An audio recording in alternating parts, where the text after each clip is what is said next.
episode 375 of Monster Kid Radio, the podcast devoted to the classic and sometimes not so classic genre cinema of yesteryear. I'm your writer, host, producer, Derek M. Cook. I want to welcome you to this week's show. This week's show is special. Why?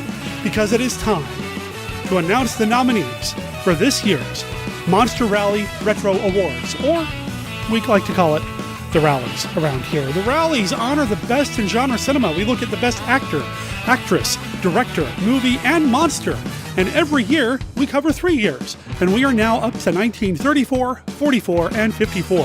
Who's going to go through the ballot with me as we check out the best in genre cinema of these years? Well, none other than Stephen D. Sullivan, the author, the man behind the idea of doing these 3 years in a row, one from each decade. Otherwise, we'd be sitting here doing the Monster Kid Rally Awards forever. I'm glad that Steve came up with the idea, and it means that I get to have Steve on the show every single time we do the nominees and the winners, which we'll announce later this year. Because we're announcing the nominees, and because by the time you guys else hear this, I'm going to be on my way to Monster Bash, meaning I'll be up in the air without any Wi-Fi on a plane somewhere between here and Mars, Pennsylvania. That's all you're getting this week. That's all this episode is, but you know, I say it's all, but it really is a lot, because Steve and I have a great conversation. We touch on every film, actor, and actress we mention while we discuss the ballot, while we discuss the nominees. It's a fun conversation, and I'm eager to get to it. We're going to do that, and we're going to do that right now.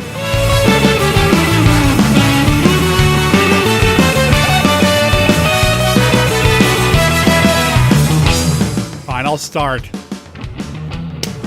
I've got the ballot done. You want to do this? Yeah, I didn't anticipate. I thought I was going to be really surprised with what you have, but now I've participated, so maybe I won't. Well, there's still some surprises here. Listeners, I'm talking to Stephen D. Sullivan, the man, one of my dearest friends, somebody who's been on Monster Kid Radio a lot, but not enough. How you doing, sir? I'm doing really well. How are you doing this fine morning? Well, I'm doing great now that the ballot's finished. Yay! The ballot is finished. We can have the rallies, or we can have the That's right. the nominations for the rallies, which then That's right. the fans of Monster Kid Radio and the Monster Conservancy will vote on, right? That's right. So Steve just mentioned 2 words there that I've never mentioned on the show before. Let's talk briefly about the Monster Conservancy. It's a group that's pretty important when it comes to what Steve and I do, and really helped shape the ballot. Yeah. It's a group of our fellow Monster Kids and creators that we turn to when we need stuff, when we need advice or camaraderie and that kind of stuff. And at this point, we're going to be opening it up with a Facebook group for fans of classic monsters. The Monster Conservancy, founded in 1818, the year Frankenstein was born. So this is a perfect year, 200-year anniversary of the Monster Conservancy. Those who love classic monsters and want to conserve them so that there are always classic monsters in the future. Go to Facebook and join the Monster Conservancy fan page, which you'll be able to find through Monster Kid Radio. That's right. We'll make sure there's a link in the show notes. And I'm a proud member of the Conservancy, as is Steve. And there's some others. I don't know if we need to name them. Yeah, I don't know if we'll out them yet, but yeah. We have places online that we converse and talk about these things and kind of collaborate a little bit when we can and that sort of thing. It's kind of like a cross between a trade organization and a really cool secret club. So except it's not very secret anymore, but that's all right. Yeah, not very secret, and we still don't have a handshake, but still, we have buttons. we do have buttons. We have a logo. That's all we need. We're ready. Yes, which Steve put together, inspired by one of the coolest monster movie monster designs that we've talked about here on the show in the past. Yeah, do we want to give that away, or do we want to make people go and see it? I think people need to go to the Facebook page and check it out. Yeah, and I'm glad that I've won you over to my side in terms of that monster and a cool design. So, hey man, I was always on. I love that monster, man. I know. I just hadn't seen the movie before. That's one of those monsters that people haven't seen the movie and stuff, and they may know it from other spots, but when they see the movie, they're either of the opinion, "Wow, that was insanely cool," or "Wow, that was insanely cheap." And I'm from the "Wow, that was insanely cool" school. So there you go. I don't think they are mutually exclusive. No. I don't care if it's cheap. It's still cool. Right. Well, I mean, we've got 2 very good friends, Christopher R. Mim and Joshua Kennedy, that are making amazingly cheap movies that are amazingly cool. For people who are just joining us this year, we honor the best in genre cinema of the past, typically looking at 3 years. And because Steve is the genius that helped me figure out how not to make this thing go on for 30 years, as much as I'd love to do Monster Kid Radio for 30 years, I think. You're off to a strong start so far. Yes, yeah. So every year we visit the 30s, the 40s, and the 50s. And this is the third year. 1, 2, 3. Fourth year. I've only had half a cup of coffee so far this morning, listeners.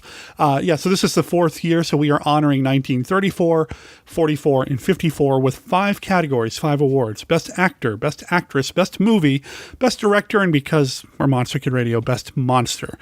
We probably could have diversified and added a whole bunch of other stuff. I'm a film score guy, so I could have talked music, but, I wanted to keep it simple, manageable, and fun. Like I said, Steve was the one who helped come up with the way to do this. So as far as I'm concerned, every year we do this, Steve's involved. Steve's on board. But all I really did was suggest that you do the 3 decades all at once, which made it a lot of fun, actually. Putting them all together like this has kind of opened my eyes to what might have been happening in the studio, what might have been happening world-wise. I mean, 44 is like World War II's wrapped up and, things, in the 30s. Anyway, we could talk cultural stuff for hours, but that's not why people are here right now. They're here for the ballots. And the monsters. And the monsters, yeah. And then maybe Steve, and then, I'm kind of down there on the bottom. But yeah, let's do this. We're going to start with 1934, and we're going to start with Best Actor. And I've got a list here. Now, Steve did help compile some of this because he's part of the Conservancy. And we actually kind of pow out a little bit before we started recording. But I don't actually know what's on the ballot yet. No, he doesn't know everything yet. So, all right. By the time the ballot goes live, it will be in alphabetical order, but right now, probably not. Again, half a cup of coffee. Yeah, this is what happens when you finish the list 10 minutes before you start recording. Right? Hey. But that's all right. It's still a great list, I am sure, though I don't really know what's on it yet. Okay, well, I'm sure you can guess one of them. Best Actors from 1934, the nominees are Ed Lowry from House of Mystery. Ooh, interesting. Yeah. It's kind of a standard old dark house mystery in a way with a little bit of Hindu mysticism and a killer ape thrown in. And Ed Lowry is the insurance salesman who is always trying to get people to buy a policy, which is fun. Especially as they're all dying off. Yeah. There's a challenge. There we go. The next 2 names on the ballot are from the same film. We got Karloff and Lugosi from The Black Cat. Wow. If you haven't seen The Black Cat, stop listening to this right now. Go find The Black Cat and watch The Black Cat. The Black Cat is one of the great horror movies of all time, featuring 2 of the greatest performances by the great actors in it, Karloff and Lugosi, as implacable foes, with Karloff being astonishingly evil and Lugosi being the good guy, but the good guy with flaws. Well, I'll say, especially at the end. Some people have even called him an anti-hero, but I always feel for Lugosi in this. Honestly, this is one of the best performances of Karloff's career, and it's one of the best performances of Lugosi's career. So good luck choosing between them. But there are at least 2 more people on this ballot. Yes, 2 more. Maybe we can see who they are. So we have Jack Holt from Black Moon. He's the hero of Black Moon, the Voodoo Tale, right? Which is an underseen movie, and I've seen it a couple of times. You probably should watch it again. Yeah, I think it's on DVD. I don't think it's had much of a push. TCM plays it every now and again, which is how I've seen it and haven't. It's a decent film. It moves a little slow during the first half for me, but overall, I think it's still a solid flick. Seems to be a weird year, 34, in terms that there are a number of the films here, and Black Cat is not one of them, that start off really kind of slowly, and then the last chunk of it is really, really good, but getting there can be kind of a snooze. So, and Black Moon falls a little bit into that category, I think. Exactly. It's certainly stronger produced than a lot of this stuff.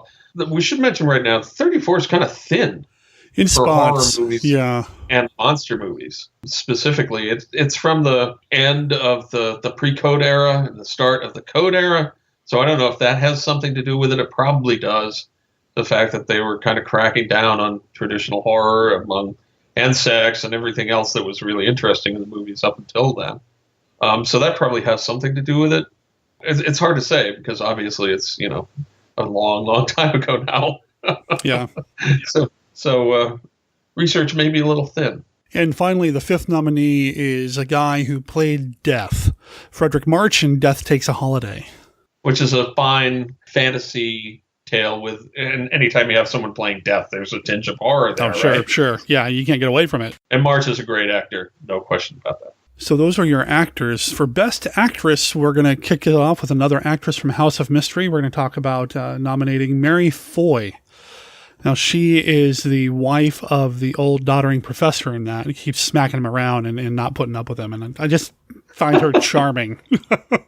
It's kind of an interesting little film. I mean, the Hindu revenge picture aspect of it and the ape in it make it a cut above the other really low budget films from that year. And there are more low budget horror movies than A-class horror movies from 1934, for sure. Okay, now this is a movie that I have not seen, but at least two other members of the Conservancy recommended.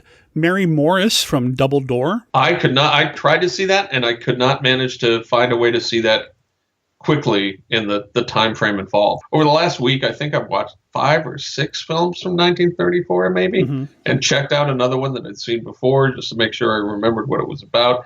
And that is one of the ones I could not see. So we're going to have to take it on faith from our Conservancy members that's a good choice there. Yes. Yeah, definitely. I mean, okay, the tagline in IMDb.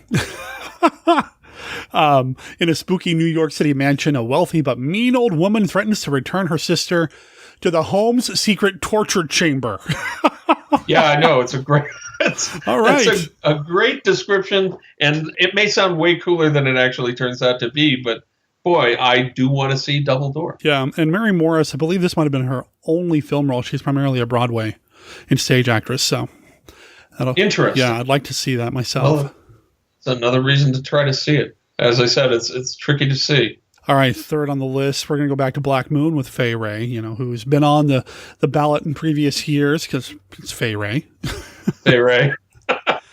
This is her wheelhouse again, when she was doing a lot of great films. And honestly, I'm not sure I've ever seen, she's one of these people. Like, she's kind of the queen of horror. She's like Karloff and Lugosi. I don't know if I've ever seen her give a bad performance. Yeah. She just came in and she brought it every time. She's amazing. And she's one of the reasons to watch Black Moon for sure. Mm-hmm. Okay, fourth nominee here. This is where things start to get a little international, and I may mispronounce the names. Marta Roel? Roel? I'd guess Marta Roel, okay, which is from Phantom of the Convent, which is another film that I was not able to find to watch. El Fantasma del Convento was the... El Fantasma del Convento. Sounds good to me. That's pretty close. It is a spooky little movie. It's very well made. I was very surprised when I watched it just recently. It is out there if you look for it. It's subtitled Spanish. It's from Mexico. The only one I saw was unsubtitled, and I almost decided I was going to give it a shot because I was quite good at Spanish, but that was 40 years ago. So. All right, then finally, this is a name that Steve actually helped me put on the ballot this morning. Mae Stewart from Beasts of Borneo. She is the assistant to the evil doctor in Beast of Borneo, and what I liked about her is that she's got some agency in the film. She actually turns on him, refuses to do the immoral things that he wants to do once out in the jungle, and of course, it's 1934, so she falls for the handsome white hunter jungle hero and that kind of stuff. But the point is she has some agency, she has a character, and she ends up on the right side. That makes her kind of a cut above the window dressing that a lot of characters were, female characters were in a lot of genre pictures in 1934. Yep. Shall we move on to Best Director? Sure. Okay, now, of course, we got to have Edgar G. Ulmer on the ballot for The Black Cat, probably his most prestigious film. And there are a lot of stuff that happened behind the scenes with him and how he fell from grace with a lot of the studio heads. But this is such a solid picture. The lighting, the camera movement, the production design, just everything about this movie. I feel like everything that's good save some of the performances, comes from Edgar Ulmer. The performances, the lighting, the set design, all that kind of stuff is just, some of it's astonishing. But what makes it all work is Ulmer's guiding hand and his sense of weird horror and creepiness. There is stuff in The Black Cat that if it doesn't make you go, ah, then you're not paying enough attention. Because I'm shivering just thinking about some of the story elements and twists in The Black Cat. And that all said, it's a beautiful film on top of it. I mean, it's creepy, it's unnerving, it's affecting, and but it's beautiful. And it's a shame Ulmer isn't better known. And I think actually, our friend Paul McComas is working on an Edgar G. Ulmer book with someone who I can't remember right now. I think it's a newspaper journalist from Milwaukee. I think. I wouldn't swear, but Paul. Well, at one point but that was before things happened with him, so who knows? But right, I would love to see. And Ulmer certainly deserves a good bio. Oh yeah. I mean, and I said it's his most prestigious film. His other work's great too. Just if he had the kind of studio support that he had in The Black Cat with some of his other films, I think people would know him better. Right, exactly. Anyway. And if I had to pick one of his, The Black Cat is the one I'd pick. But that's because it's way up on my top list of best horror films. And I don't want to think that hopefully we're not overselling it to people here. It's a 1934 edge of the code era horror film. So don't go in there expecting Citizen Kane or Casablanca. It's not that kind of a picture, but for monster kids, I think it's a real treat. I would put the cinematography of The Black Cat up against Citizen Kane any day, to be honest. Honestly, the cinematography and the set design too is just it's as good as anything ever done in the movies, I think. So thank you for listening to the Edgar G. Ulmer podcast. It was good. Oh wait, there are four other guys. There are four other guys. And they're probably all guys too, because it's the 30s. Fernando de Fuentes from The Phantom of the Convent. Now, there are shots of this that feel like White Zombie. I mean, there are scenes in this thing I just loved. I'm so disappointed I haven't seen it. I know, right? I don't want to oversell it because you haven't seen it yet, but it's really good. So I would put him. So he's on the ballot. The next name on the ballot is somebody that Steve helped me pick before we started. And it did come in from some other people in the Conservancy as well. Brian Desmond Hurst, who directed the Edgar Allan Poe adaptation, The Telltale Heart, which just runs barely under an hour, but close enough for what we're doing here. Right. And it's a British film. So, that gives it an added moment of interest. Aside, if you weren't sold on Poe and Telltale Heart, maybe you're a Brit lover, and that'll be worth it for you. And then we also have the director of Black Moon, Roy William Neill. And Roy William Neill is a solid working director from that era who did a whole bunch of the Sherlock Holmes films and brings a lot of the Universal, the classic Rathbone Bruce Sherlock Holmes films, which are huge influence on me, my work, my life. Probably all the mystery books I've ever written, which is a bunch of them, probably inspired fairly directly by those Sherlock Holmes pictures. Anyway, but he's not on there for that. He's on there for Black Moon, which is nicely atmospheric and has an interesting and surprising climax. Indeed. He was also the guy who directed The Black Room, which Larry Underwood and I just talked about here on the show not too long ago. So. Oh yeah, and that's a really good film too. Yep. So when we get to 35, maybe we'll see him again. All right, and the final director for 1934, we a couple of people submitted Mitchell. Is it Leeson or Lyson, the director of Death Takes a Holiday?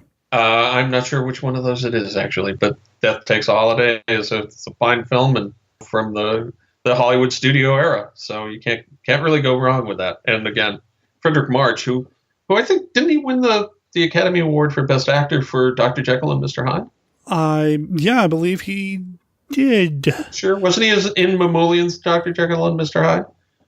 He said, "Yeah, that is him. That is him." When I just ad lib and pull stuff out of my head here, and we got more than 50 years of stuff in this head now, so sometimes it'll be right, sometimes it won't be right. But I'm pretty sure he was Jekyll, and now we're scrambling frantically. No, he was Jekyll and Hyde. That was him. Yeah, and he won the Academy Award for best actor, which is one of the only big Monster Kid Oscar wins until at least this year, where Shape of Water just won Best Picture. Woo! Yeah, Go Toro. Yeah, the Academy's always been kind of down on a lot of the genre stuff, but yeah, no. March did win for the film Best Actor. He tied with Wallace Beery for The Champ in 1932. Interesting. But most importantly, he was in a movie that was nominated for a bunch of retro rally awards. So anyway, absolutely, and I know if he were alive, that would be the thing he would have up on his shelf. Yep, of course. All right, so let's go best film. These are all movies that have already been brought up in conversation, which tends to happen. I feel like a lot of times they do cluster up a little bit. I try to put in some variety, but when you have a movie like The Black Cat, you got to put it in that list on the ballot for best movie. Yeah, we've gone on too much about it probably already. Go see The Black Cat. So sorry if I'm overselling it, but honestly, it's one of my favorite horror movies, period. It's such a good film. I totally recommend it as well. We also have The Phantom of the Convent on here, and I wish this one was easier to see. I'll do some digging and see if I can find an easier way for people to see it, because I think it's moody and spooky, and it's got some cool stuff in it that I want to talk about with people. So right, yeah, and I'm disappointed that I didn't see it. You and I should have gotten together earlier in the week, and we could have figured out a way to FedEx it to me or something. I watched it this morning, so I don't know if it would have been enough. Wow, that's amazing. Since you were 2 hours earlier than I am, and you and I started talking kind of at the crack of dawn for me. So anyway, all right. So the Black Cat, The Black Cat, Phantom of the Convent, Black Moon. Got Black Moon in here. Black Moon, The Telltale Heart, and Death Takes a Holiday. So there you go. 34 was a really thin year. You know, it's tough. There are a handful of movies that kind of blend together. A lot of the old dark house type, spooky house type movies. Right, yeah. And you end up finding those on a lot of horror lists. And are they really horror? Sometimes they are, a little bit. Sometimes they aren't. Mostly they're just that kind of genre B-movie mystery things, which I really like. All right, we have the category that I think a lot of people really look forward to is Best Monster. And this is what I was talking about earlier. When we look at these movies and we look at the decades, the 30s, until we get later on into the 30s, it's the studios weren't like, we're making monster movies. They were just making movies that had genre elements in them. So you don't have a lot of the monster-heavy films that you end up with later. And we hit the code period now, too, where the production of actual monster movies fell off during the early years, certainly of the code, because the studios were concerned about anything that might get them, for want of a better term, blacklisted with the people that were really into enforcing this production code. And honestly, the movies suffered for it for a good while until they got a little more subversive and figured out ways to kind of work around the code a little bit. But the code was bad for the creativity in the Hollywood movies during this era. And this is when it started, right here. How do you pronounce Boris Karloff's character's name in The Black Cat? Hjalmar Pelzig. Well, he's on the list for Best Monster. I know he's just a guy. And that was pretty good for me just remembering it and not actually looking it up. But I believe it's Hjalmar Pelzig. Works for me. And I know he's just a guy. I know he's just, a human doing stuff. Yeah, we don't want to totally give away his shtick, I don't think. Yeah. But you're going to have to trust us on this. He's a monster. Oh, yes. He is indeed. A monster. He is indeed. Going to the other side of the spectrum here, despite a character named Death from Death Takes a Holiday, who's on the ballot, isn't all that evil. So yeah, he's kind of a nice guy. Yeah. So we have Karloff from The Black Cat, we have Death, and then we have two primates, the crazed orangutan from Beast of Borneo and the killer ape from House of Mystery. They're killer apes. What more do you need? Like we said, it's hard to come by actual true monsters, and I'm not even sure we have any on this list, though I haven't seen really. What your final nomination is. Well, you helped me with this one. It's Don Maxwell from Maniac, who's another guy doing some monstrous things. Right. He's the mad assistant that replaces the mad scientist in Maniac, which is a very strange pre-code film with a little bit of nudity. And I'd like to see a much better print of it than I've seen. The print I got I got off of archive.org, which is an awesome thing. Everyone should support archive.org. But, it's public domain, so the prints aren't always the best. It would be interesting to see a better print of Maniac. So before we move on to 1944, Steve, it's been months since we've had you on Monster Kid Radio. What's going on with you in 2018, man? What's going on with me in 2018 is largely still Dr. Cushing's Chamber of Horrors. I have actually finished the draft of Dr. Cushing, and it is actually slotted on my website, running every other week from now until appropriately October. So people that are into that can tune into that, get a new chapter of Dr. Cushing every week between now and then. And on the site right now, we're starting to get into the point where all the monsters that we've been setting up for a long time, which is, the mad sculptor, the mummy, the vampire, and the werewolf, all of those characters are about to come together in the traditional huge monster rally battle. People can tune in now and catch up, and they'll be here for the really cool part. Aside from that, I also am writing a kids monster series of stories for a publisher named Little Fox, and they do English language learning books for Korean kids. They're a Korean company. They're really awesome to work for. And I'm doing a series of stories, I'm not doing all of them, called Monster Academy, which is a middle school for monsters who live next door to a human area. That's really interesting and fun. And those are books, but they're also, the way they do them is I write them as a book, and then they do full animation that you can read along to with them. So there's like 3 or 4 different ways you can consume these things. And they're very cool. And this is a subscription site, but it's not terribly expensive. And it's really awesome. So those are kind of the primary things that I'm doing that are Monster Kid related. And, I just finished up the only convention I'm really going to this year, which is GaryCon, the gaming convention, where I ran Manos and Canoe Cops versus the Mummy, which at some point I'm hoping to gather my monster-related game materials and publish them as probably an omnibus that has all of them together. So fans of one will be exposed to the other and stuff. And after that, well, some of what I do after that is going to be determined by my fans on my Patreon site, which you can get to at CushingHorrors.com.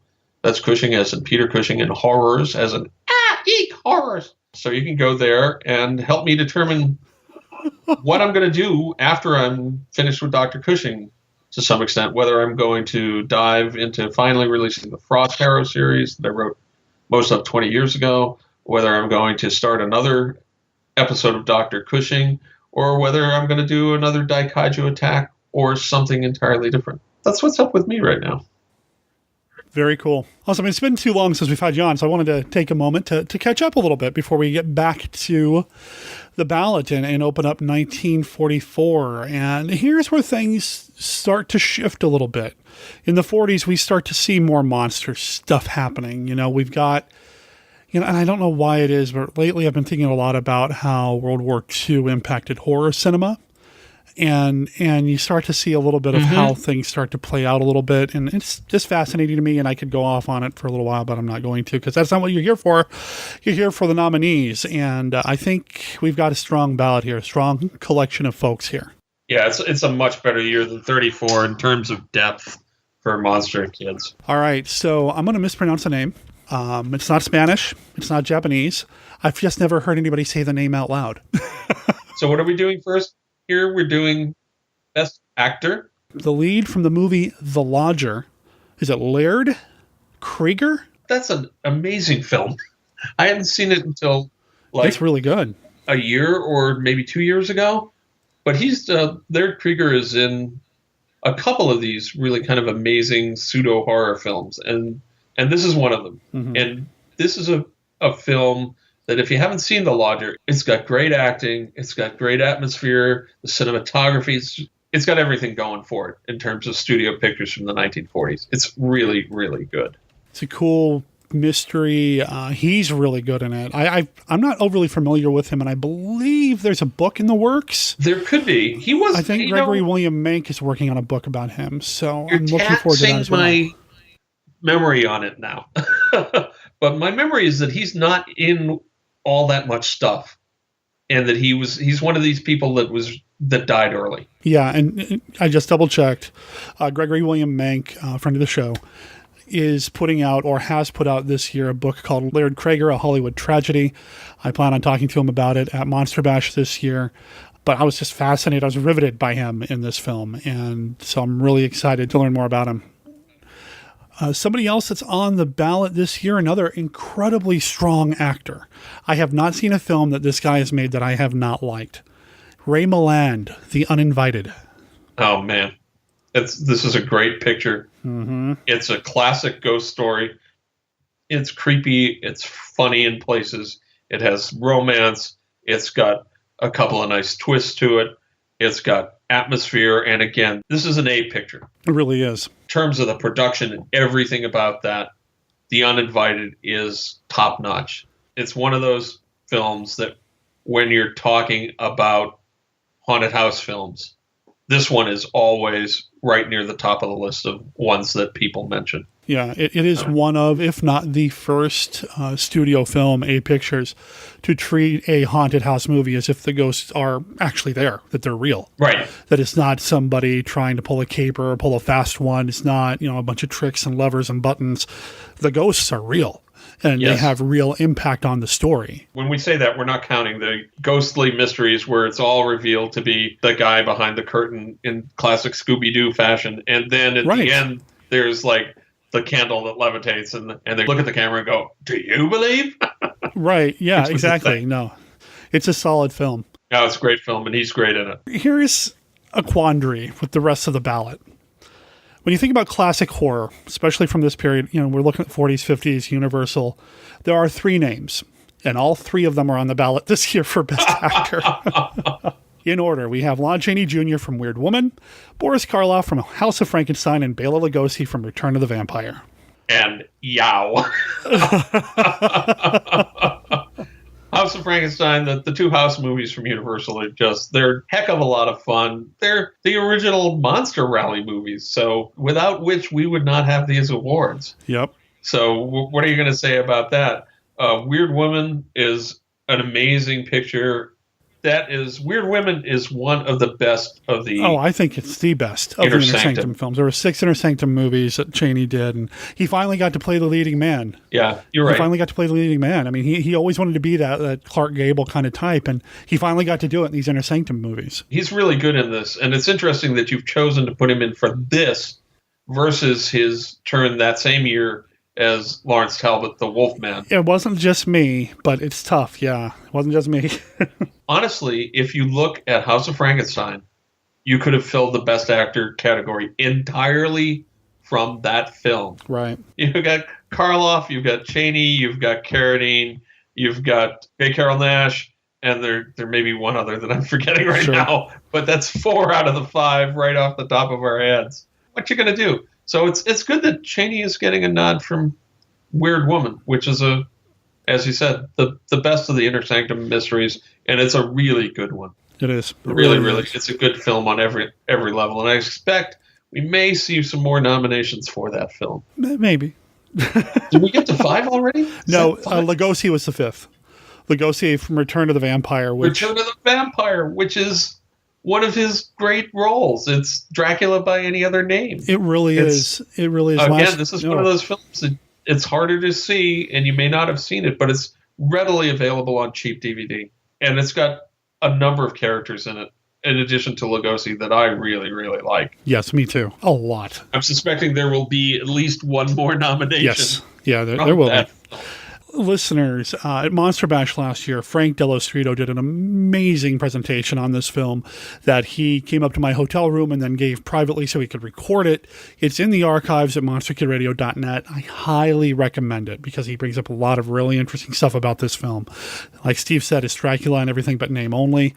It's amazing. And it's a vampire and a werewolf movie. I mean, there's a werewolf in this thing, too. It's got Bela Lugosi as a vampire, which he honestly did not play that much. Right. in film. That's true. Everyone thinks of him as Dracula, but this is really the other film where he's really an all-out vampire. If you haven't seen it, you should. And it makes a great double feature with Dracula because it's almost like a sequel. Oh, yeah. Almost like a sequel to it. So, almost. There are so many things this year. It makes you wish you could have dumped some of them in 1934 to fatten that set of categories out a little bit, doesn't it? Well, and Steve mentioned something about not putting Chaney up here for Lawrence Talbot. Every category has a write-in category. If you think we've missed the mark, well, it's everybody else's fault but mine in the Conservancy. But if you think we missed the mark, you can always write in your own choice. Yeah, absolutely. Although one of the things that Derek decided to do last year or the year before on the rallies was not pit people up against their own performances. I tried real hard to avoid that. Just I feel like it splits the vote too much. I think we call that the Fay Ray rule. The Fay Ray rule. I like it. I think it was 1933 with her in like 5 different movies. It was like, pretty much. Okay, it's not really fair to have Faye from Kong going up against Faye from The Devil Bat and Faye from whatever else she was in that year.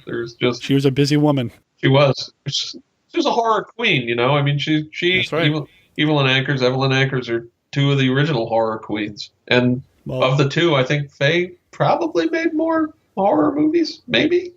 I don't know. It would be interesting to count. Someone out there in Monster Kid Land, count them up. Tell us who was in more horror movies. Well, speaking of Evelyn Ankers, she's on the ballot for Best Actress for her performance in Weird Woman. One of the few times she played a not so nice person. And she's great. Oh, she's fantastic. This is one of her best performances. And she and Lon Chaney Jr. reportedly did not get along so well. But on the screen together, they're freaking magic, man. Oh, their chemistry was fantastic. They did, 7 movies together? Right. They sparkle every time. And he used to call her Evelyn Cankers. They didn't get along. But they are magic. On the screen together, they are magic. Yes.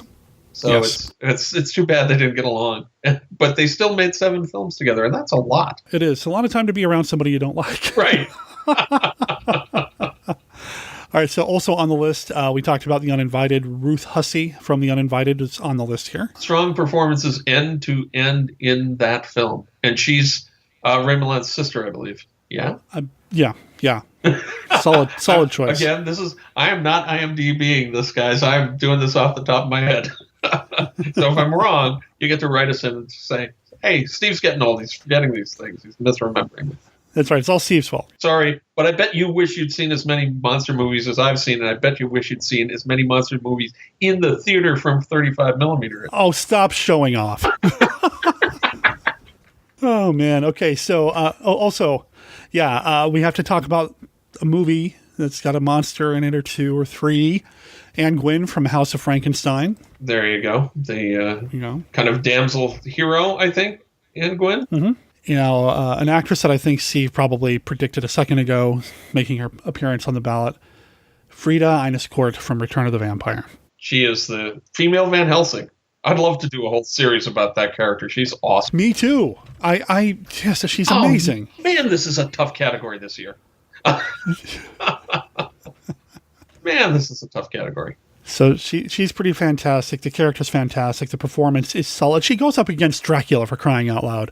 In the 40s, a strong female character going up against Armand Tesla, but Dracula, for crying out. Come on. Yeah, it's an extraordinary performance, and I honestly, this is one of the strongest female actor categories that we've ever had. One of the strongest actress categories that I think we've ever had. And it's probably only going to get tougher here because you've got at least one more to go, maybe 2. One more. Yeah, we got one more to go. Her co-star from Return of the Vampire, but not nominated for her performance in that, Nina Foch from Cry of the Werewolf. Nina Foch. That's a good choice, and she is very strong in Cry of the Werewolf, which is a really cool and moody film, and she's really good. Boy, so, wow. Strong category. Honestly, I have no idea how I'm going to vote in this category this year yet.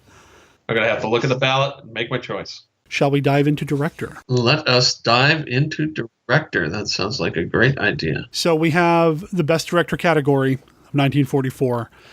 These are movies that we've talked about with the exception of one. So we've got Weird Woman, which was directed by Reginald Le Borg. or the I'm Borge. thinking so. Yeah. I don't have that name right. Oh, there it is. Yeah, Reginald Leborg. Leborg. Okay. Yeah. So he directed Weird Woman. I'm guessing he might be English, but with a French surname. But who knows? He was Austrian. Yeah. Ah, there you go. Yeah. And then it's from the Leborg. I don't know. Yeah. Hey, man. Sorry, dude. Yeah. Sorry, dude. We don't know how to pronounce your name because this is 70 years ago. And he directed quite a few films. What's interesting, when people see the ballot, I am going to try to include pictures this time around of the actors, the actresses, movie posters, things like that. I went looking for pictures of director Reginald here, and for some reason or other, including his Wikipedia page, it's a picture of Forrest J. Ackerman. Seriously. Seriously? I don't know Weird. why. I don't know why either. He also did a little bit of Strange. acting here and there, but he directed a handful of other movies for Universal. Some good stuff, some stuff that we don't talk about too much. But overall, I mean, I think he did a really good job with Weird Woman, and I'm the one who put him on the ballot for that. I don't care what the rest of the constituency says. It's a great low budget mystery. It is. Horror film. One of the best, actually. I think so too. Also on the list for best director is the director of The Uninvited, Lewis Allen. You can't go wrong with that. It's a great film. Mm-hmm. Agreed. And then we're also going to have the director of Return of the Vampire, Lou Landers, who I think, given what he was working with, man, just made such a solid movie. It's amazingly good. You wish they'd done more. Yeah. You wish they'd done a sequel to it. Oh, man. Or a number of sequels to it. Or even just a series with the Monster Hunter character. Yeah. Because she's freaking awesome. She is. If only we knew a writer or two who could write a female vampire monster hunter from the 40s. I don't... Do you know anybody? Well, the Cushing Horrors is set in the 30s, but there is a monster hunter, a female monster hunter in it. So those of you who are into that kind of stuff... There you go. So we also have a director who managed to juggle Frankenstein's monster, Dracula, a Wolfman, a mad scientist or two. Earl C. Kenton, the director of House of Frankenstein. Doing something that nobody had ever attempted before. Pretty much. So just from that, he gets big props from me. I mean, it helped Big that props. he had been doing genre work since the 30s with Island of Lost Souls. And, of course, he did Ghost of Frankenstein. But, yeah, this was... Even though we had Frankenstein Meets the Wolfman, even though we had Return of the Vampire, this... I believe was the first time we had like the big monster rally, right? This was the first time to bring them all Right, together. yeah. This is the first time we had more than two monsters together. And it's only the second time I think, even had two. Because there's Frankenstein Meets the Wolfman, and then there's this. Well, there's Return of the Vampire. You know? We have a Wolfman in it, Oh, but that's it's not true. the Wolfman. There are two there too, but that's the same year. Yep. So, and it's not the same franchise. Exactly. But generally, it was one monster and done during that time. And the werewolf in Return of the Vampire is kind of it's not something you really expect first time you go. At least I certainly didn't first time I saw that. And finally, the first time on the ballot this year for Best Director, Curse of the Cat People, directed by Robert Wise. Great director. He's done a lot of great films, and The Curse of the Cat People is moody and atmospheric. It's one of those pictures that when I was younger was disappointing to me because of the lack of monsters.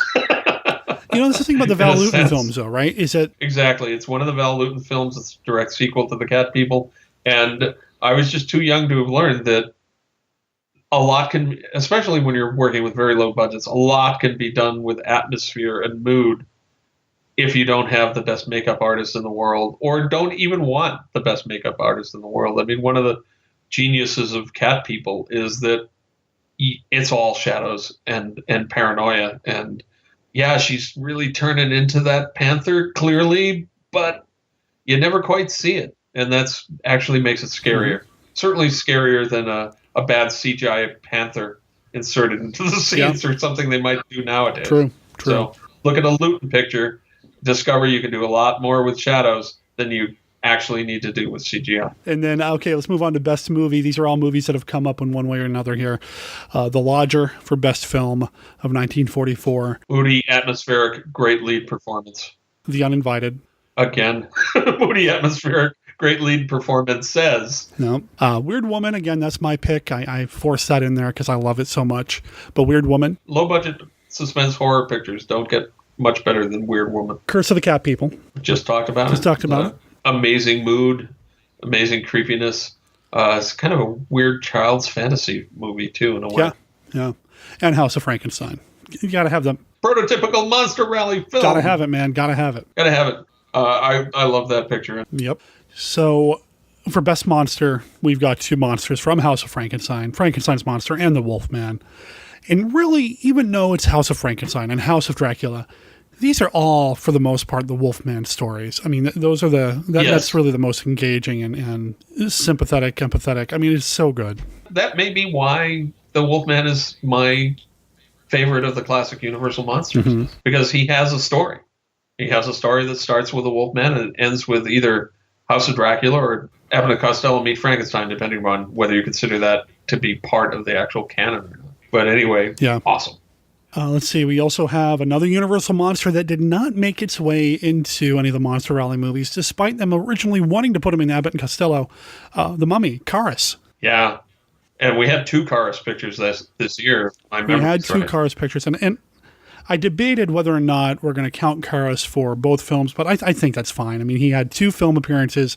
Some of it might have been stock footage, but he had two film appearances in 1944 with two of the Universal Mummy movies, So Karis is on the list for Best Monster. And deservedly so. I love the Mummies. I love Karis, and I'm sorry that he never made it into the films with the other monsters, which is why in Dr. Cushing's Chamber of Horrors, not to fly my flag too high, we actually have a mummy meeting the vampire and the werewolf. So there you go.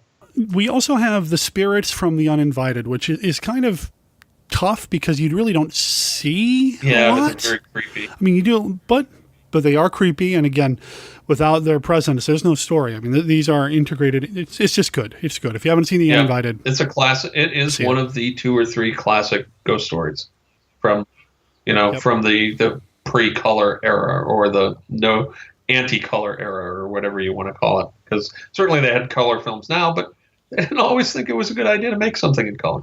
And this is one of those films. Mm-hmm. And then finally, Lugosi, Armand Tesla. Oh, man.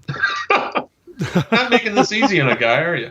An embarrassment of riches in 44. All right, so before we dive into 1954, Steve, we talked a little bit about what you've been doing and what's coming up. What are you looking forward to Monster Kid-wise in 2018? Are there any movies or events that you're looking forward to this year? Oh, boy, that's a really good question. I'm really looking forward to Christopher R. Mims' next 2 films, one of which is coming out this year. I think Guns of the Apocalypse is coming out this year. And I've forgotten the title of the second one. Maybe you could fill it in for me, Derek. Queen of Snakes. I love Christopher's work. I love his films. And I'm so looking forward to those coming out. And, of course, Joshua Kennedy is hopefully this year releasing House of the Gorgon.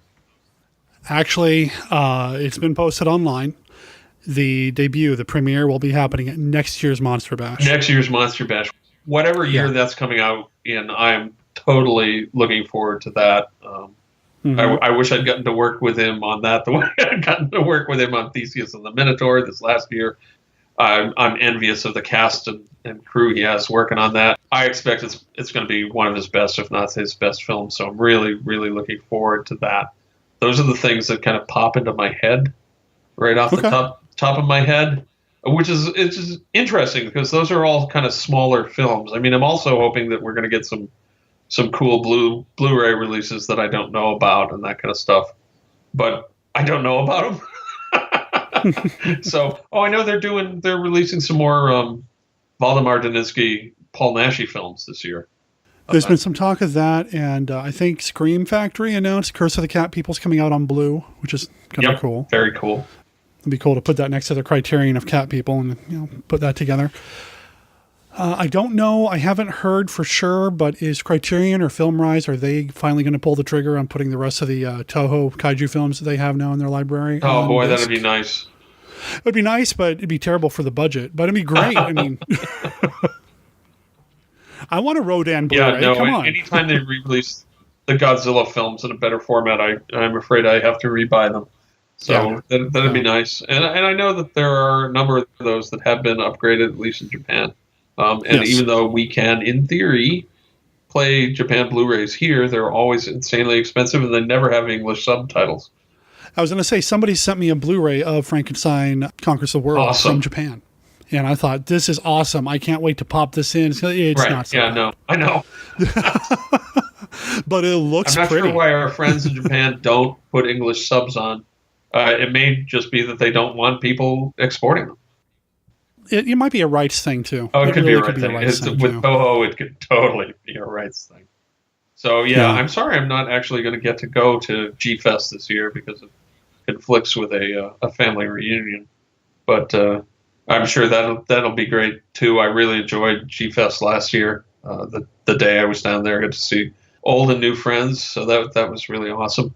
I don't know. I always look forward to Halloween season. I have no idea what's coming up in terms of monster stuff. What do you have on your Monster Kid radar for the year, Derek? Well, the Bash. I mean, it's all about the Bash. I mean, that's yeah. And I'm sorry to say, I'm not going to make the Bash this year. I've just got too much other expensive traveling to do this year. Fine, I'll just have to have enough fun for you too, I guess. You will, I'm afraid. The Bash was one of my highlights of last year, for sure. And Monster Kid Radio is going to have a table right up front, right next to registration. I know. If I win the lottery, maybe I could just fly down. That would be sweet. So those of you with winning $1 million lottery tickets, feel free to send them my way. Too much stuff, too much fun to be had, too much stuff to do. To be limited by the salary of a book author and a librarian, which is defines the parameters of my life. No, the Bash is pretty much it. I mean, there's a lot of other things going on, but the Bash, all my focus is on that right now. After that, who knows? But I'm really looking forward to that. Well, if we could get you out for the Guns of the Apocalypse premiere, which I assume is in early October out in Minneapolis, that's one of those things where we get together now with a whole bunch of people that we know that are up there, is in addition to the MIMS, and that's always a real thing. Someday I'll get to a MIM premiere. Someday. So Derek is on the send me winning lottery tickets list too. Anyway, so let's dive into 1954. 1954, a very good year for monsters. Oh my goodness! Yes. So 1954, and this is something, I guess on some level, I kind of knew this, but it wasn't until I started doing Monster Kid Radio proper that I realized so many of these monster movies are right smack dab in the 50s. And again, that has a lot to do with the culture. People don't want to think about the darkness and the war or anything else. They've got the drive-in starting. Atomic Annihilation, Derek. Don't forget Atomic Annihilation. And that's exactly what I was about to say. We got the Cold War stuff starting to come up. I mean, it's nuts. There's so much that you can trace back to the movies and look at. And I'm excited to talk about some of these some of these nominees. I hope I surprise you a little bit. I hope you're surprised. I hope the listeners are surprised. Let's kick off Best Actor with Lee J. Cobb from Gorilla at Large. He's the cop. He's the lead investigator trying to figure out what's going on and he's just good. His interactions, his dialogue, the way he kind of spits his lines at people. That's actually a really good movie. All right, so also in this category, a favorite of ours here. I often say that Lugosi, Karloff, and Agar are the patron saints of Monster Kid Radio, but if I would add a fourth, I'd certainly add Vincent Price.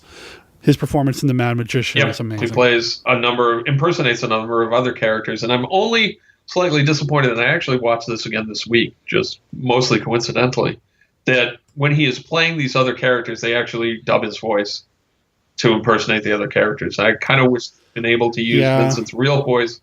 If it had been me, I might have had Vincent do the other two voices and dub the other two, and then use his own voice to do the impersonations.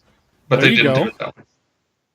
Now, I think this one came out on Blu-ray from Twilight Time not too long ago. I didn't pick it up, and Twilight Time does very limited releases, so I don't know if it's still available. How did you see it? Do you have it on Blu? No, I have it on. I have it from TCM. I'm pretty sure, and I think TCM just played it, or someone was it TCM? I'm pretty sure TCM just played it. No, Sven Gulli played it. Oh, that's right. Yeah, he did. Yeah, he's been branching out. Yeah. It's a great print. Sven upgrades his prints when he does things, even if he's done them before. And this one, I believe he had never done before. Although I think they actually cut a scene out for time, which I found the scene where he reclaims the head that's in the bag from the cops, which is kind of a key scene. So I was surprised they cut that out and not some other fluffier piece. But editing for television, man, what are you going to do? Anyway, it's a great film, and Price is fabulous in it.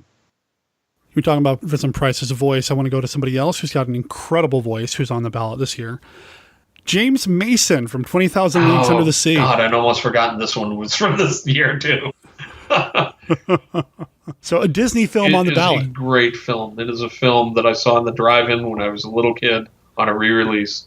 And it's like we lived next to a pond, and my brother and I immediately made submarines for our toys and took them out into the pond. Submarines out of old laundry detergent bottles. And took them out into the pond and played 20,000 Leagues Under the Sea for weeks and weeks after seeing this. That's awesome. A great film. And James Mason, I think it's one of his best roles. I think he's brilliant at it. There you go.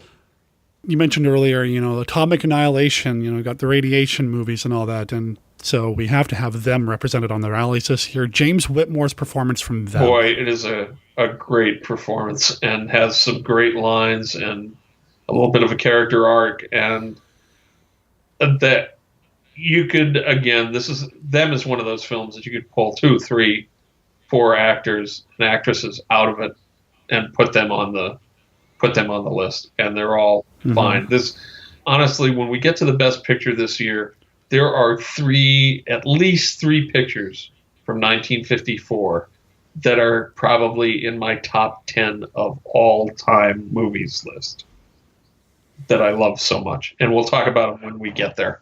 But this is, boy, does that makes these categories this year just incredibly difficult. So, James Whitmore, right up there near the top. And finally, we have to represent my favorite film. We got Richard Carlson from Creature from the Black Lagoon. And I really struggled. Do we go with Richard Carlson or do we go with Richard Denning? But I think we ended up going with...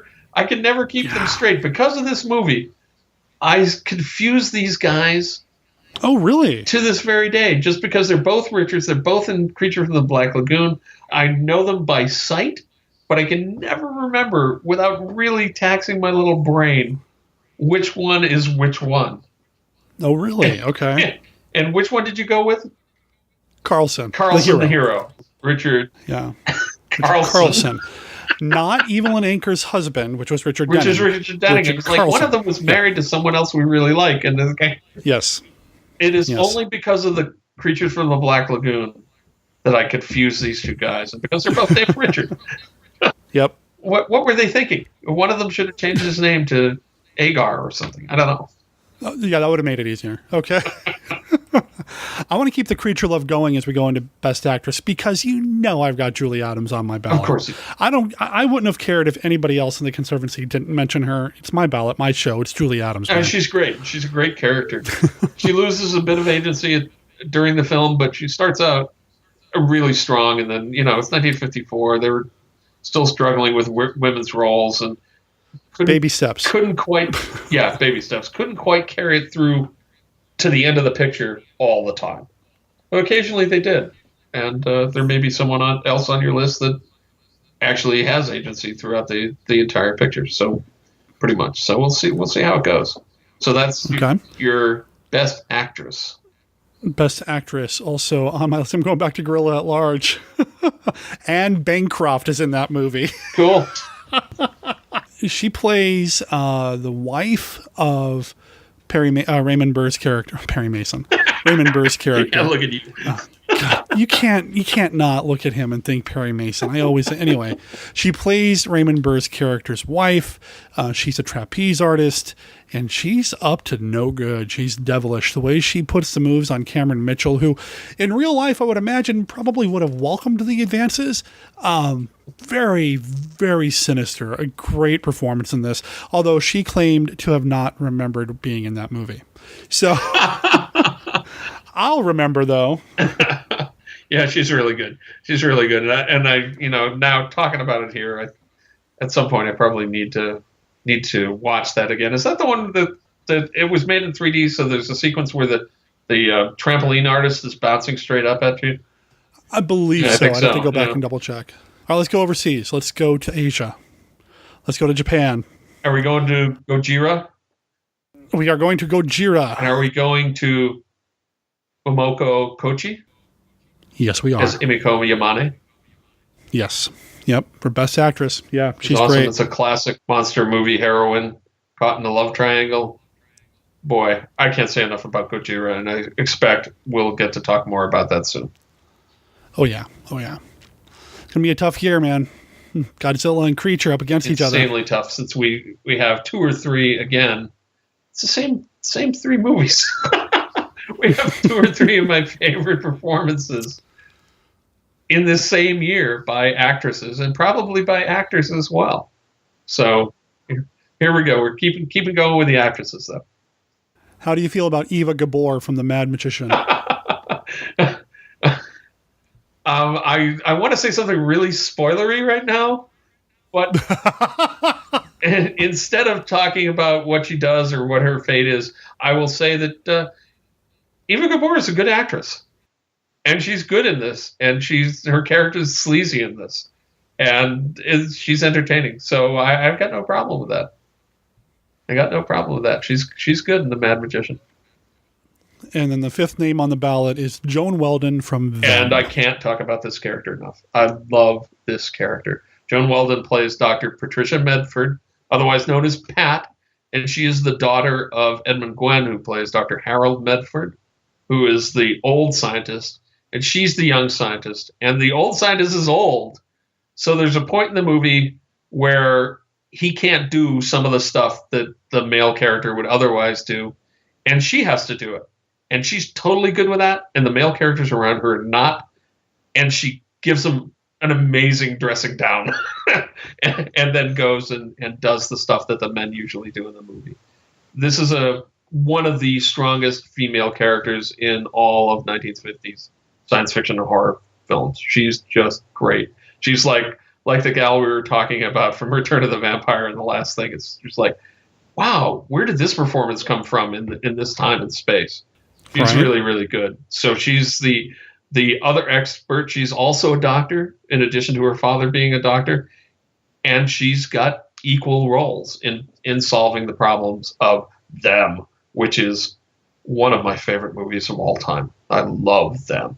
But, of course, 1954 has a problem with this. Well, then you'll be happy to know that Them is also up for the Best Director category. Gordon Douglas directed? Gordon Douglas was the director of Them in 1954, and he's on the ballot too. I'm probably going to leave that in. But yeah, he's up for Best Director. Deservedly so, because it's Them. I mean, I've heard some people, some young and foolish people, kind of poo-poo the fact that there are giant mechanical ants. The ants in this film, which is about giant ants, if you didn't know, it's about giant ants coming out of the desert and taking over the world is too strong a word for it, but threatening to take over the world. It's about giant ants, and the giant ants are practical effects. There are actually these giant ant replicas on the screen, and they're amazing and really creepy. And I've heard people go, yeah, they're kind of fake looking. Baloney. No, Baloney. Not really. No. They are. You put yourself in the frame of mind in the 1950s. These are amazing, and we should have such good practical special effects in horror movies today. As far as we got these guys, we got the giant squid in 20,000 Leagues Under the Sea coming out in the same year. This was a heyday for big monster practical special effects, and Them is. I wouldn't hesitate to say it might be the best practical effects giant monster movie ever made. Oh, wow. I think it really could be. Because, unless you're counting suits as practical special effects, which they kind of are, but Godzilla is never as big as he looks on screen. These giant ants, they're exactly as big as they look on screen, because they're that size. So these guys would be up there. And the director, to give him his due, juggles this all brilliantly. Them has everything. It has suspense, it has romance, it has horror, it has giant bugs. It is the original giant bug film. What more do you want? So, all right, the director, yeah, he's awesome. Good stuff. But you know where my heart is. And not to influence the vote, and I wasn't the only one who put him on here, but Jack Arnold, Creature from the Black Lagoon. It's a great film. The man was a master. It's a great film. Like I said, there are 3 films in probably my top 10 of all time in this year, which is just, it's too bad they couldn't. For awards purposes, I wish they'd spread them out a little more, but they didn't. Jack Arnold, Creature from the Black Lagoon, one of his great monster movies, and he's done more than one great science fiction monster movie, and this one is right near the top of the list. Is this our second or a third director that we're talking about now? Because there's this is only the second. Yeah, because we also let's put the third in here. Ashira Honda for Gojira, the original Godzilla film, and holy cow! If you have not seen the Japanese version of Gojira, you deserve to see that, and hopefully you can see it. I was lucky enough to see it when they restored it a number of years back now, to see it on the big screen. And it's amazing. And I love Godzilla King of the Monsters with Raymond Burr, which came out later. But Gojira, it's got everything. It's got the great acting, cinematography, the special effects are really good, and it's got the heart of, a country that has been devastated by atomic warfare. Basically created a subgenre. I mean, basically created, the giant monster movie, soup monster movie. It's just amazing. Yeah. And, you mentioned seeing Godzilla on the big screen or Gojira on the big screen. I've had a chance to do that too. But the Criterion release is amazing. So if you get a chance to get your hands on the Criterion release, it's got both Gojira and Godzilla King of the Monsters in it. And they both look amazing. It's Blu-ray. The commentary track is fantastic. Watch Gojira with the commentary track, and when he gets to the end of it, the commentarian says, "Okay, I have more to say, so why don't you join me over at Godzilla King of the Monsters?" And he just continues. And it's great. It's great. So cool. Yeah, great movie, great director, and let's throw in John Bram, the director of The Mad Magician. Again, a very good film, very strong film for Vincent Price. And big shoes to fill with this one, because The Mad Magician follows a lot of the same beats as House of Wax. Yep. And so you have some pretty big shoes to fill here, a big shadow to try to work in, and I think he does a fine job. Did House of Wax win the director in 53 for the rallies? I don't remember. That's a really good question, and something that I need to make available on our website at monsterkidradio.net. There you go. There's one more, if my counting is right. There is one more, and this is podcast producer's choice. I picked this one. I got Richard Carlson with an assist by the uncredited Herbert L. Strock for Riders to the Stars. I just rewatched that. One of the few times Carlson actually directed. It's actually very well done. So, and it's a serious little science fiction film. It takes a long time to build, and if you watch it now, I'm not sure if this is going to make the movie list. Maybe it will. But if you watch it now, you'll see it's about picking astronauts for a special mission when there were no astronauts. So the process they go through to pick their astronauts are very different from what we know actually happened now. And so there's stuff like that doesn't date really well, and it takes a long time doing that, which was probably more interesting in the 1950s than it is now. But then we get a pretty terrific set of encounters out in space to climax the film. And again, if you can put aside what you know about how the space program really worked, it's really good. Yeah, and Carlson appears in the movie as one of the characters as well, and it's a solid film. I really enjoy this one a lot, yeah. And so I pulled for this one. That said, I think I know where I'm going to vote, but still, I wanted to give that some credit. So, Creature, Godzilla, them. What am I supposed to do? Well, you just mentioned 3 of the 5 movies that are on the best movie category. There you go. I'm shocked. Yeah. Creature from the Black Lagoon, Gojira, them. The Mad Magician is the 4th on the ballot for best movie, and 5th, Gog. Awesome. I was hoping Gog would make the list. I love Gog. Gog is just cool. And, the first time I saw it was probably on a UHF channel. For those of you that don't know, VHF and UHF channels. The VHF ones were the ones that came in really well. The UHF ones were the ones that you had to fiddle with a little loop antenna, which was a circular thing, and try to get the TV to maybe get it in through the snow most of the time.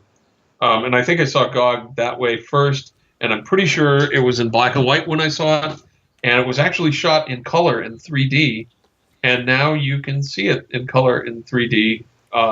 Occasionally, they're playing it on Comet, or there's a what I assume is a really good Blu-ray out with the 3D print as well as the regular print. So, right. And it continues the OSI, Office of Scientific Investigation series, which started in Magnetic Monster and then went through Riders of the Stars, which was also shot in color but is now weirdly playing in black and white on Comet TV, and then GOG.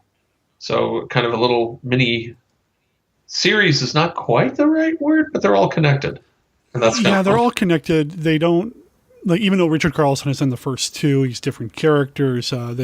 But still, I love the idea of the OSI. I've actually read the novelization of Riders of the Stars, which was written by Kurt Siodmak. Oh, cool! Very different than the film, but still enjoyable. Really enjoyed it. I'm just a big fan of that movie. Yeah, so. And I know you like. One of these days, we should do an OSI trilogy special. Yeah, that'd be awesome. Because I'm running out of stuff to talk about. Yeah, me too. As I look at my list of like 8 or 9 different Post-it notes of things I want to talk about. Damn, of all the 5,000 movies I have in my collection, what should I watch next? I'm running out of movies. Yep. No, not really. Anyway, GOG is really cool. It's about an installation that is imperiled by a series of electronic and mechanical mishaps, including 2 robots named Gog and Magog. After the biblical giants, and it's just cool. It's just a cool, straightforward, serious science fiction movie from the 50s. So just expect that there's going to be science in there that maybe has been superseded by better science. Sure. Well, that's the thing though about these movies, though, right? I mean, even my beloved Creature. The little mini science lesson at the beginning is kind of like, really? So, I mean... Right, yeah, the stuff that's tacked on to the beginning of Creature to kind of set the stage. The whole Creature part of the movie works as well today as it ever did. Same with Gojira and them. But the occasional scientific explanations are kind of like, yeah, really?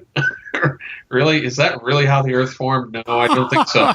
But we are griping about the science in these movies in which we have a gill man or a giant irradiated lizard walking around, right. And that doesn't bother us. But the science, man, they sure got that wrong, huh? It's kind of, I love The Creature. It's one of my top films of all time.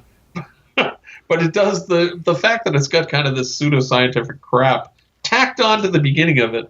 That they felt they needed to do that, or maybe they wanted to get a couple of those scenes in 3D, because we did fail to mention this, but The Creature from the Black Lagoon is one of the best 3D movies of all time. So if you get a chance to see it that way, by all means, see it that way. So maybe they tacked that beginning on so that they could have an explosion and footprints in the sand and that kind of stuff. But Creature's a great 3D movie, and we're in the heyday of the 3D movies now because, you got the Gorilla at Large, you got GOG, and you got Creature all made in 3D and all on these lists. And there's probably others we've forgotten about. Mad Magician might have been 3D too, was it?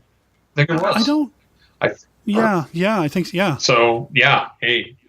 Anyway, if you're going to pick one to see in 3D, pick The Creature. Yeah, I'll always go with The Creature, even for best monster, because the Gillman's right there. Okay, I can't tell you how to vote, but Gillman is up for Bill Monster. There. You like that? My segues are great until I point out that they're segues, and then which I do every single time. Yeah. No, the Gillman is up for Best Monster alongside so many other incredible monsters from this year. I actually had to take one off to make sure there's only 5. So we have the Gillman, we have Godzilla himself. Yeah. We have the giant ants from Them. We have Gog. And we have the giant squid from 20,000 Leagues Under the Sea. And holy cow. Wow.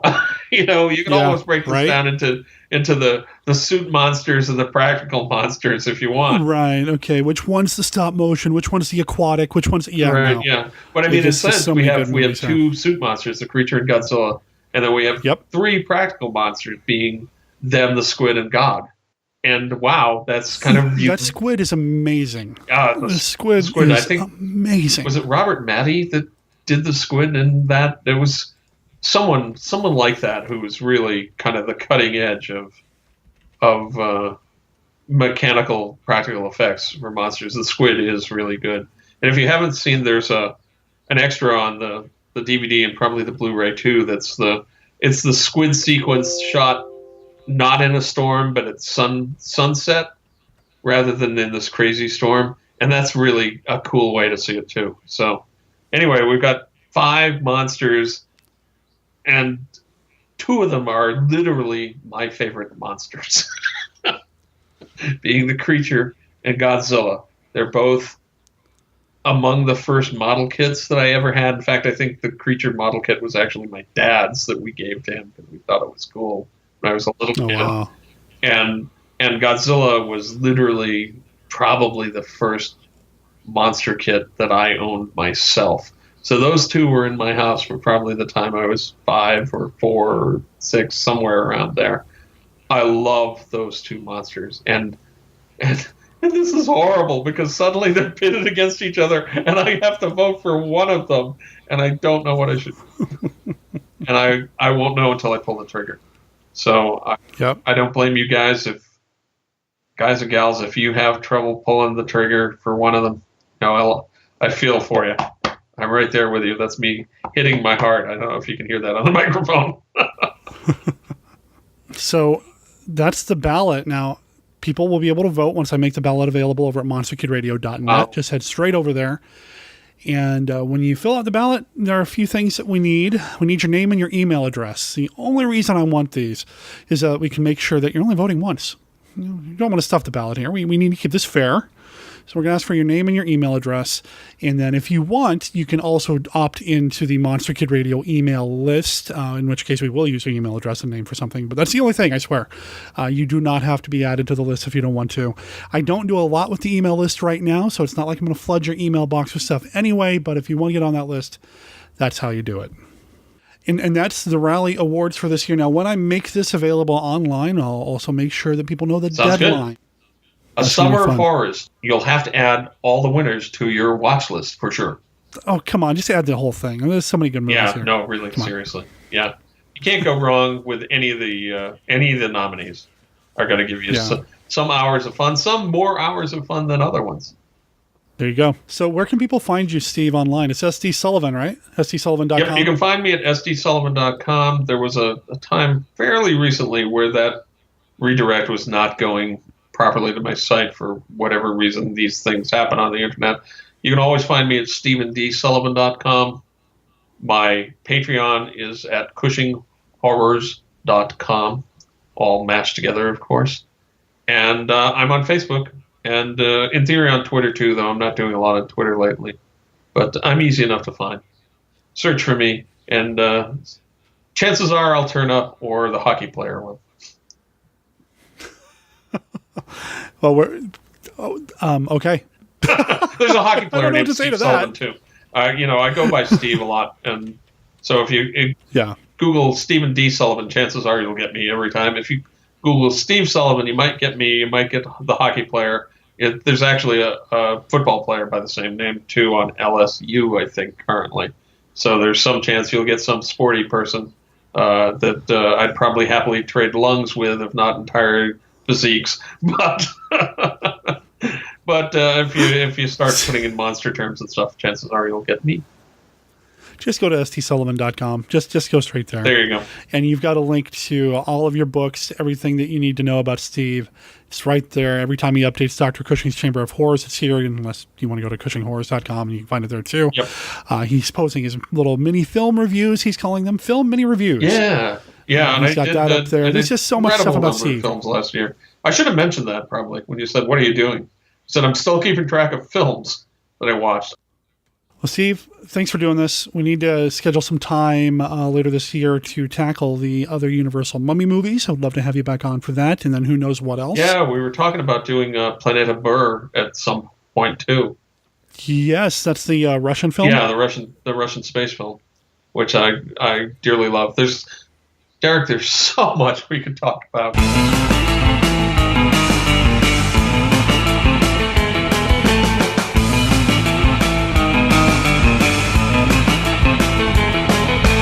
Okay, I have a link set up at tinyurl.com/rallies2018. I'll make sure there's a link in the show notes over at monsterkidradio.net as well, so you can just click on through and find your way to the ballot. Once you get to that ballot, you're going to see everybody there, all the actors, actresses, directors, all of that. The deadline for your ballot is July 22nd, so that's just over a month to get in there and make your voice heard and help us decide who's going to win this year's Rally Awards. 1954 is going to be tough, but I'm also eager to see what happens in 1934. Is it going to be Lugosi or Karloff for the Black Cat? I'm really stoked to see where you guys and gals land, so that's something I'm looking forward to. Head over to tinyurl.com/rallies2018 and cast your vote. And of course, that brings us to the end of this episode of Monster Kid Radio. I hope you guys and gals have enjoyed the conversation. I'm eager to get this episode out into the podosphere because, like I said at the top of the show, I'm on my way to Monster Bash, which is the convention for fans of classic monster movies. Happens every year. Actually, it happens 2 or 3 times a year now, but the big one happens this time of year in Mars, Pennsylvania. And if you hear this before the Monster Bash and you're going to Monster Bash, well, please look me up. I would love to meet you. I'll be wearing the Monster Kid Radio t-shirt, manning the Monster Kid Radio tables, or running around trying to get as much audio as I can for future episodes like next week, because next week I plan on sharing with you a bunch of audio from Monster Bash. Fingers and tentacles crossed that I can get lots of good stuff for you guys and gals. So come on back next week for that. Between now and then, Monster Kid Radio is a registered service mark of Monster Kid Radio LLC. All original content of Monster Kid Radio by Monster Kid Radio LLC is licensed under a Creative Commons Attribution, Non-Commercial, No Derivatives 3.0 unported license. Of course, that doesn't apply to the song that I have come to associate with the rallies here because we use it every year for the rallies, Kashyyyk Beach Party. It is from the album Meanwhile in Mallorca. It is from the band Hattori Hanzo Surf Experience, which you can find on Bandcamp at Hattori Hanzo Surf Experience.bandcamp.com, or just follow the link in the show notes. You know how it works. Thanks for listening, everybody. Hopefully I'll run into you at Monster Bash if you're in the area. My name is Derek M. Cook. Ciao.